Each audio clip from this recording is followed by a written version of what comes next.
A lot of the systematization that I look at is how do we standardize as much as possible in an accounting firm and a professional services business. It's very difficult to scale a professional services business because we're giving advice. It's hard to scale advice, and the type of advice that people want is generally from the owner, the partner, the firm owner. It's hard to scale that. You're listening to the Unsure Entrepreneur Podcast with Roger Pierce. Whether you're scribbling business ideas on a napkin or wrestling with the should I, shouldn't I question, get ready to explore the realities, the risks, and the rewards of entrepreneurship as we share the stories, scars, and successes of small business owners. Welcome back to the Unsure Entrepreneur Podcast. I'm excited to introduce to you someone who is reshaping the way accounting firms think about growth, profit, and lifestyle. My guest is Ryan Lazanis, a CPA and the founder of Future Firm. Ryan first made waves in 2013 when he launched Zen Accounting, one of Canada's very first 100% cloud-based firms. Just 5 years later, he sold the business to a major international group and then set out on a mission to help other firm owners build more systematic, scalable practices through Future Firm and his website at futurefirm.co. Today, Ryan educates more than 10,000 firm leaders worldwide through his free weekly newsletter, and he coaches hundreds of accounting firms through the Future Firm Accelerate program, something to check out for sure. His focus is helping accountants and business owners grow practices that are profitable, automated, and designed to support a better lifestyle, not just bigger revenue numbers. So before we jump in, a quick note: if you're an accountant or bookkeeper, you'll want to mark your calendar for Accountex Canada 2025, happening in Toronto this November 4th and 5th at the Metro Toronto Convention Centre. It's the leading event for accounting and finance professionals in the country, and Ryan is delivering a keynote session there. I'll tell you more about that in just a minute. Welcome to the podcast, Ryan. Roger, thank you very much for having me on. It's a real pleasure. It's so great to have you here. We're going to talk a bit about, the future firm and how to develop systems, give a little bit of a sneak peek maybe into what you're going to talk about at Accountex. But first, because this is a podcast, let's talk briefly about podcasts. I read your list of the top 25 accounting podcasts, which was great. And I see you're also a fan of The Soul of Enterprise with Ron Baker and Ed Kless, whom I know, and the Thrivecast with Jason Bloomer. I've been to one of his amazing Thrival retreats. So you've also got a podcast, and it's called Future Firm. Tell me briefly about that. Yeah, the Future Firm Accounting Podcast. And basically, it's a very short, actionable. Each episode are short and actionable, so under 10 minutes long. Actually, until recently, they were like 5 or 6 minutes long, and now I've almost doubled it. So, that's only a couple minutes longer. But really, it's designed to just be a short, actionable lesson for accounting firms who are looking for tips, tactics, strategies to unlock freedom and growth in their firms. And how long have you been doing this? I think I'm over a couple hundred episodes. So I've been doing it a couple years now. And I started off more with an interview style format. So if you go to like Spotify or Apple Podcasts, you look at like the very first episodes. I did the interview style, and it just didn't necessarily mesh well with where I wanted to take it. And I was thinking, do I just stop doing the podcast altogether? You know what? Let me try a different format. I haven't really seen this kind of format being used. Accounting firm owners, they're very busy. So let's just go in and out with an episode, 5-10 minutes max. They get what they need and they can go along with their day. So yeah, I've been doing that kind of format for probably the last 190 episodes or so. Wow. Most podcasts don't make it past like 10. The other interesting thing I'll say about the podcast is if you listen to it, it's actually not my voice, Roger. Do you know that? Well, I'm going to bring that up in a minute, but go ahead. Yeah. So actually, I'm using a voice clone, an AI voice clone. So they're solo episodes. And one of the things I really disliked the most was actually recording the audio. And I came across this tool maybe about a year or so ago and cloned my voice. And I have kind of maybe a naturally robotic tone to my voice, which lends itself well perhaps to a voice clone, but it's almost unrecognizable in my opinion. I did listen to a bit of the podcast, and I'm going to mention that later on because I watched your video about I cloned myself using AI, and that was fascinating. When you talk about a modern firm, what do you mean? what I'm trying to help, one of the things that I was always interested in my career was advancing the accounting profession in some way, shape, or form. That's why I launched one of the earliest online accounting firms in North America in 2013. I didn't feel like the business model served anyone very well. So I wanted to do things a little bit different. I struggled mightily in the first few years, but I did have a bunch of good ideas, and ultimately those came to fruition. I was able to successfully sell the firm, and then I launched Future Firm. And I had created what I would consider a modern firm, something that uses technology, something that was systematized, something that was scalable, but beyond that, something that gave me a pretty good lifestyle. So if I look at a lot of accounting firm owners, they're very busy, they're underwater, they're especially during tax season, they're working 60, 70, 80-hour weeks. They don't have time for their family, they can't go on vacation. And a modern firm is one where we can build a model that's sustainable, that gives us the profits we need, that allows us to kind of pave our own path and give us freedom. That's what I want to do with the business model. And that's not been the typical business model for these more traditional accounting firms. I want to help create a business model that, again, is sustainable and gives freedom and growth to firm owners out there. And largely that's in order to achieve that, we need to systematize the business as much as possible. Okay. Systematize the business as much as possible. Because a lot has changed in the accounting profession over the last decade or so, right? Hourly billing is shifted to more value-based billing and subscription billing. I want to get your thoughts on all that too. But how do systems, automation, and technology help shape the modern practice? Can you dig a bit deeper? A lot of the systematization that I look at is how do we standardize as much as possible in an accounting firm and a professional services business. It's very difficult to scale a professional services business because we're giving advice. It's hard to scale advice, and the type of advice that people want is generally from the owner, the partner, the firm owner. It's hard to scale that. I think one of the keys for my firm was that I productized our services, right? So instead of like an unlimited combination of things that we can do for client A, B, or C, we say, okay, we're only going to perhaps be for client A and maybe client B, and we're only going to do these kinds of things in a series of packages. So I bundled my offer. I said, okay, we have a gold package, we have a silver package, we have a bronze package. This is our formula or recipe for success. And I just want to sell that and deliver it over and over again. And by doing so, we're removing a lot of variables. We're making it easier to onboard the client. We're making it easier to delegate the relationship over to your team. We're making it easier to sell. A lot of the standardization, the core of it starts at the offer level. How do we standardize your offer and who we work with? If we do that, we're half the way there, in my opinion, to systematizing the firm. And then we can leverage process and automation and these kinds of things.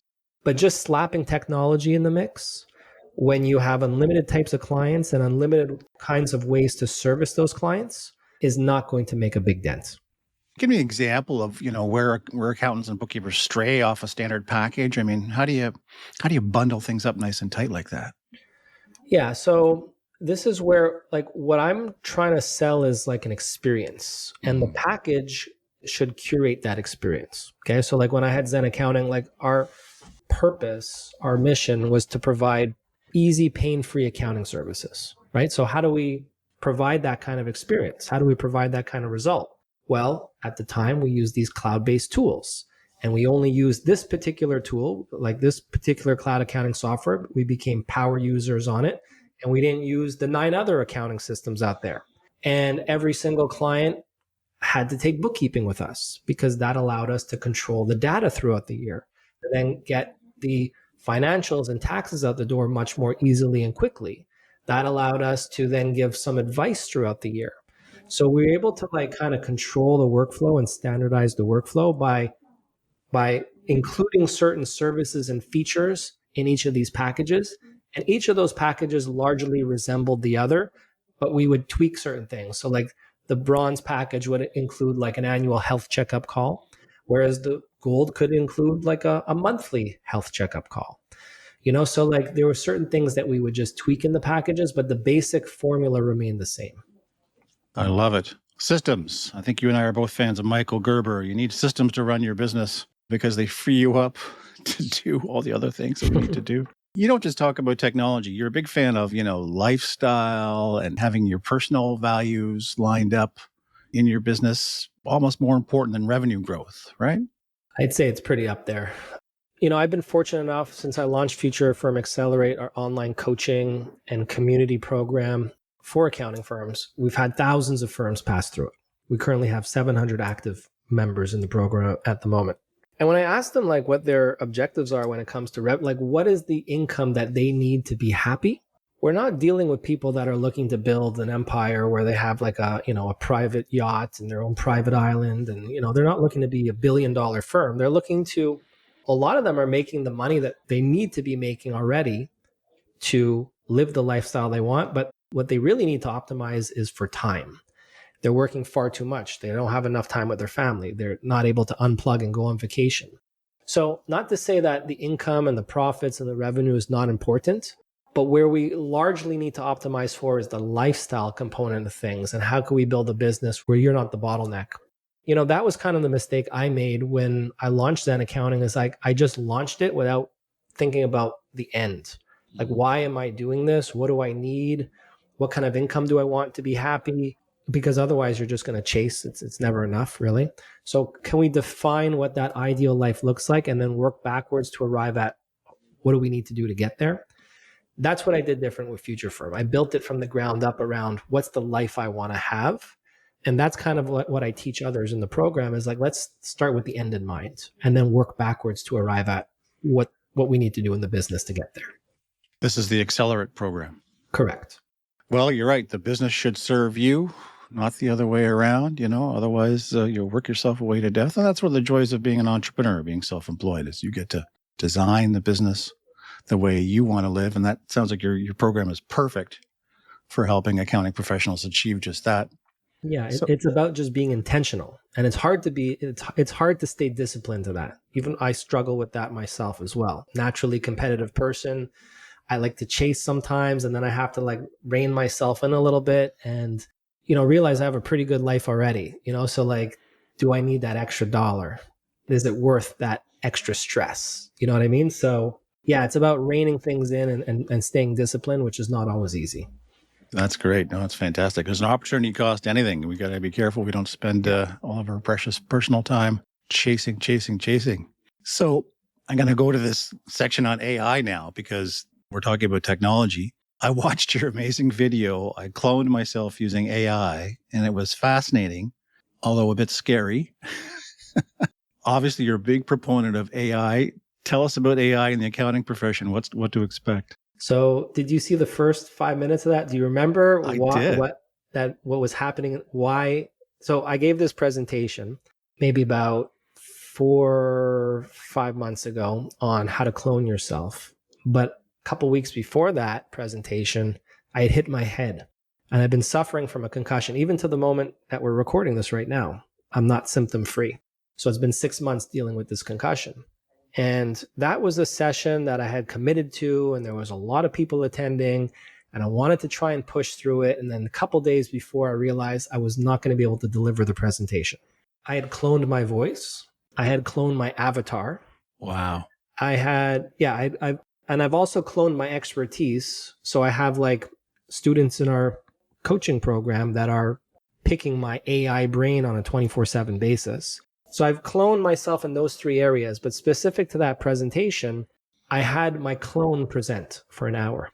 So it was like an online conference. So it was like a virtual thing. And like I opened the presentation with, unfortunately, I will not be able to present today due to this situation. However, since the topic is on cloning, I'm going to have my clone present to you. So nobody expected that. And I didn't even know if people would like it, if people would like what the feedback would be. But yeah, it was very interesting. People were very open to it. They thought it was very strange and weird at the same time, but I got a lot of great feedback from it. All this to say is I am a big proponent of AI, but I'm also very scared of it. I think we kind of have to use it because that is the future. However, I'm not happy with the pace that it's accelerating right now. I'm actually not happy about that. I actually feel it's going to make our lives more difficult, not easier. I already see it today. Like the expectations, AI can output extremely high quality stuff in a second. which means the bar has been incredibly raised. We as humans have to do a much better job at whatever we do because AI could do it very, very well. And yeah, I just think it's making our lives actually more difficult rather than easier. And every time we see this like big change in technology, we always say, well, what are we going to do with our time? It's going to make us it's going to make us, we're not going to have anything to do. Like when cloud technology first started emerging, accountants and bookkeepers, like, it's automating everything we do. What the heck are we going to do with our time? And then we're busier than ever. And I kind of see the same thing happening with AI, maybe even worse this time around, because people are multiplying their output, but again, they're busier than ever. There's a lot of things I don't like about it, but I do think that we have a responsibility. Like, that is the future. It's not going to go away. And, I don't want to be obsolete. I need to know how to use it. Better to embrace it and plan, figure it out. I get what you're saying. Okay. Well, you're going to be speaking on some of this at Accountex 2025 in Toronto. Your keynote, for those who want to mark it down, is on Wednesday, November 5th at 8:30 a.m., nice and bright and early. You're going to be unpacking findings from the top 50 modern accounting firms survey, I believe. Can you tell us a little bit, Ryan, about what people can expect in that session? Yeah, so it's what the top 50 modern firms do differently. And basically, earlier this year, we did a little, we collected 50 firms from around the world that are paving their own path and doing things different and giving themselves a great lifestyle, and doing something interesting or unique in the industry, whether it's like something they're doing on the marketing side, like maybe it's, a firm that has great visibility on social media. I got hundreds of thousands of followers. Maybe it's a firm that's doing something very interesting on the technology side of things. What we're trying to highlight and pull the curtain back on are firms that are paving their own path. And it's not just about revenues or profits. It's about lifestyle as well. So when we surveyed them, we looked at a couple things. Because when I started my firm, I just wish that I could like plug into all these different firms that were doing cool things. And that's kind of what I did when I launched. Is I reached out to these firms that I respected and had conversations with them, and they were kind enough to like share a little bit behind the scenes. That's what we wanted to do with this top 50 modern firms report, is share behind the scenes of 50 respected firms around the world. And we asked things like, how big is your team? How many hours do you work a week? What do you typically charge per client? What's the biggest lesson that you've learned the hard way? The best strategic decision that you've made in your firm since inception? And then we compiled all that information, ran it through ChatGPT as well to come up with some pretty interesting takeaways and findings. And that's what I'll be talking about, is those takeaways, those findings, and how you can implement some of these things yourself. Don't miss that. Lots of insights for sure. Okay. Thank you for sharing that. No So problem. I want to talk a little bit about pricing and profitability. This is something on the minds of a lot of accounting firm owners, bookkeepers, and entrepreneurs of general small businesses. So one of the common challenges, as you know, for accountants is pricing. Too often firms undervalue their services and end up working harder for less. That probably sounds familiar to a lot of people listening. So why do you think so many firms struggle with underpricing? Because accountants are trained to reconcile every number, and price is a number that cannot be reconciled.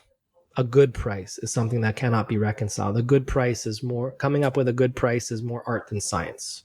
And it's not black and white. It's about understanding the customer, the clients, understanding their situation, understanding the outcome that we can provide for them, and then placing a value on that, and then coming up with a price based on that. I can create a formula to output a price. It doesn't mean that the client is going to accept that price.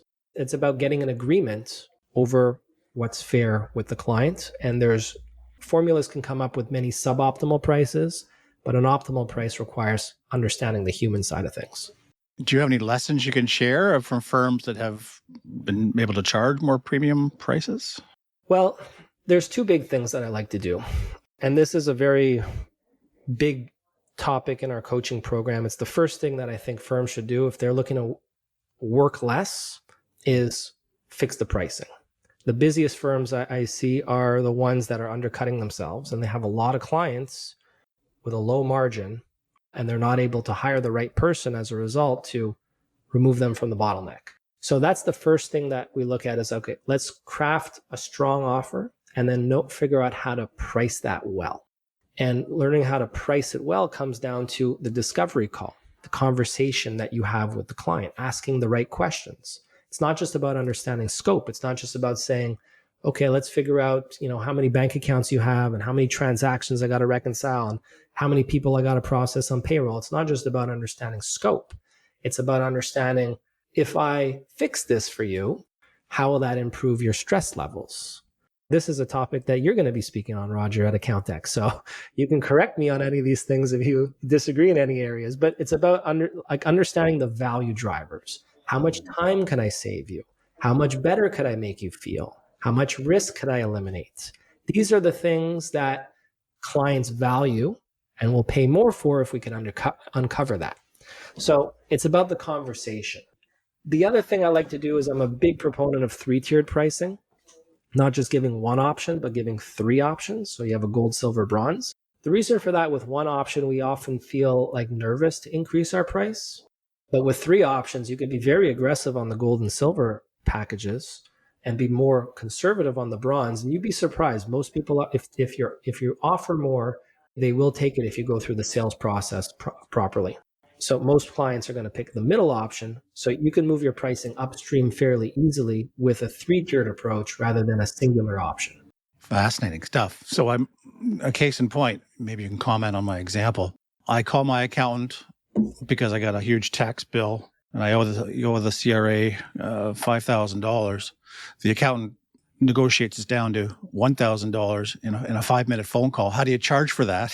Mm-hmm. And is it fair to only charge me the 5 minutes, whatever they charge, $150 an hour? They're not going to make much money, but they've relieved so much stress, to your point, from my life by handling this for me. They obviously saved me $4,000 getting the bill down to that amount. They've done so much more than an hourly bill would earn them, right? Yeah. So that's like the basis of value pricing is like, if an accountant comes to you with a tax plan that can save you $4,000, what can we charge for that? Charging your hourly rate does not adequately capture that value. So we could probably charge 5 times what your hourly rate is, and still both parties come up on top. That's an example where we can quantify like a monetary value, which makes it easier to price because our price simply has to be below that in order for there to be a return on investment. Other things are harder to place a value on, such as in making someone feel better, removing stress. So then it's about understanding the human. It's like, how much does this bother them? What is this, their bookkeeping, they're doing it themselves. Like, how much do they hate it right now? What else could they be doing with their time? If they did that other thing with their time, how much additional value could they bring to the business? And then we can maybe start to quantify the value and then attach a price to that. But price always must be less than value for it to make sense for the client. And you're going to be talking about this in your keynote, how the best firms use premium pricing to deliver more value and avoid underpricing traps. That's a great message for anyone attending Accountex.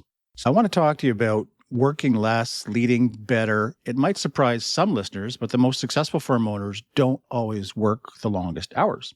Instead, they build teams and systems that free them up to lead. So Ryan, maybe you can explain, how is it possible that top firm owners actually work fewer hours? Like that was an interesting observation when we did the top 50 modern firms survey. We found that they're working significantly. When we polled the firm owners and said, how many hours are you working a week? The vast majority are working under 40 a week. Whereas if you look at the typical firm, if we aggregate data coming from ChatGPT from multiple sources, most of them are the vast majority are working over 40 hours a week. In fact, the vast majority are working over 50 hours a week. So what are they doing different? Well, a big thing that they're doing different is they're setting better boundaries, but they're also engaged in much better delegation and team building. And that's really the biggest time unlock. Like, I know a lot of very busy firm owners, they default to, well, I just need more technology. I need more automation. I need this other app, and that's going to free me up 5 or 10 hours a week. That's not the case. What the big unlock is people, because we need to solve a capacity problem. And the capacity problem is solved by either having less clients and or more people. That's what's going to make a big dent. And that's what these firms, these modern firms are doing very well, is they're bringing on the right people, they're managing them properly, and they're delegating the work well, meaning they're alleviating themselves from the bottleneck position. So apps, technology, process will help, but it's an incremental improvement. If you're working 60, 70, 80 hours a week, apps and technology and process are not going to save you. What's going to save you is less clients, getting rid of clients, or bringing on more people. So the choice is really yours. So it's not just about the technology. You got to pay attention to the people side of the firm. Correct. As well. Technology certainly helps. Shout out to our friends at Sage, et cetera, who provide, of course, accounting software for bookkeepers and accountants and payroll. That kind of stuff can certainly free you up, but you got to pay attention to the staffing too, is what you're telling us. I would argue that would make a bigger impact than the tech. And I'm a big tech fan. I have tons of apps myself, but when we look at what's going to move the needle more and truly solve the capacity problem, it's people. You know, we've talked about how firms operate and grow internally, but we also got to touch upon sales. Maybe we can talk briefly about bringing in new clients. Why do you think accountants and bookkeepers struggle with some sales skills? Sales or marketing? Both, really. I mean, we've just never been trained in that area, right? And there are some that maybe have a natural inclination for that. Like I'm probably more naturally inclined on the sales and marketing side of things rather than the accounting side of things. I don't do my own taxes. I don't do my own books. I don't do my own accounting. I don't trust myself enough for that, even though I'm a CPA. I think we all have our own strengths and weaknesses. And generally speaking, accountants have not been trained in sales or marketing. I would just say that most are just not naturally inclined, and they have not been trained in that area, and they don't generally even have an interest in that area. And that's all a recipe for them not being great in marketing or sales. And I get that. Not everyone's a natural born seller. You got a propensity for numbers and analytics, and those are golden tools. For accountants and bookkeepers, my advice is always, join a referral network. If you don't like the door knocking, the cold pitching, nobody likes that really. But referrals, team up with the local lawyer, team up with the banker, team up with the insurance agent, right? And build a network of referrals for each other. That can certainly go a long way. Referrals, partnerships. I'm a big proponent of that because a lot of the firms I see, they're like, oh, I need to get on like Facebook ads, or I need to get on like YouTube, or I need to like build this digital marketing channel. It's like, I'm a big fan of that, but who's going to do it? And are you willing to dedicate the time and consistently figure out how these algorithms work and change, and week in, week out, put stuff out there?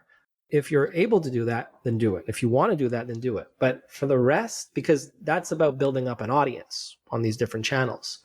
But for the rest that don't have that interest, you can tap into other people's audiences and build these partnerships or these referral networks, as you mentioned. And you know what? For whatever reason, I just don't see firms gravitating towards that.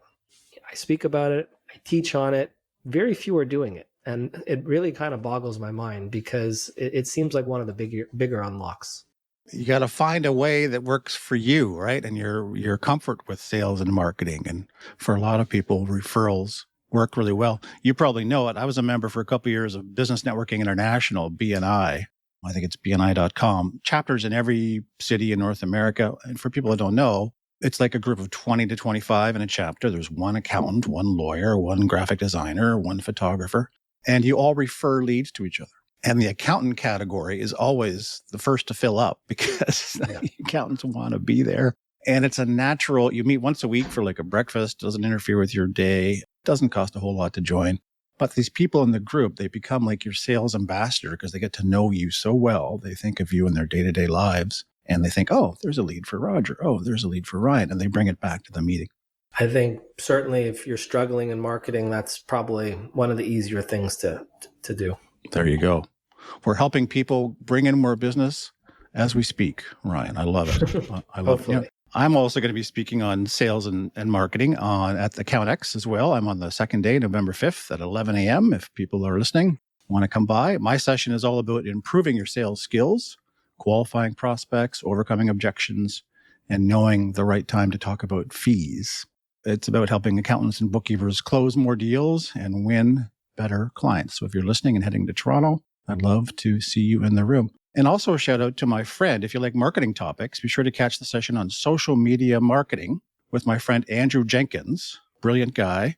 His social media agency is called Volterra Digital, and he's speaking on the first day on social media marketing with a touch of AI. Ryan, I think I have to let you go because I know you're busy. That's all the time we have. For our listeners, remember, you can catch Ryan's keynote at Accountex 2025 in Toronto on Wednesday, November 5th at 8:30 a.m. You can find out more at accountex.ca. And I'll be there later in the morning at 11 with my own session. Ryan, thanks so much for joining us today. Beyond seeing you at the show, can you provide one last bit of advice and how listeners can get in touch? The very best piece of advice I have, Roger, is jump on my newsletter. There's over 10,000 firms that get it every single week. A lot of them email me saying it's one of their favorite emails in their inbox. And I'm just providing tips, tricks, strategies on how to unlock freedom and growth in your business. And you can join at futurefirm.co/newsletter. And feel free to say hi when you get my email address there. Perfect. Sign up for the newsletter, visit the website, come to the show, Accountex. It's all good stuff. Fantastic. Well, thank you so much, Ryan, for being here today. I appreciate your time and your expertise. That's it. Thank you very much, Roger. Great to have you. That's it for this episode of the Unsure Entrepreneur Podcast. If you enjoyed today's conversation, please follow the show and share it with someone who might benefit. And be sure to visit unsureentrepreneur.com. Thanks for listening, and we'll see you next time. That's it for this episode of the Unsure Entrepreneur Podcast. Thanks for listening. Be sure to subscribe so you don't miss other candid conversations with small business owners. And be sure to check us out at unsureentrepreneur.com.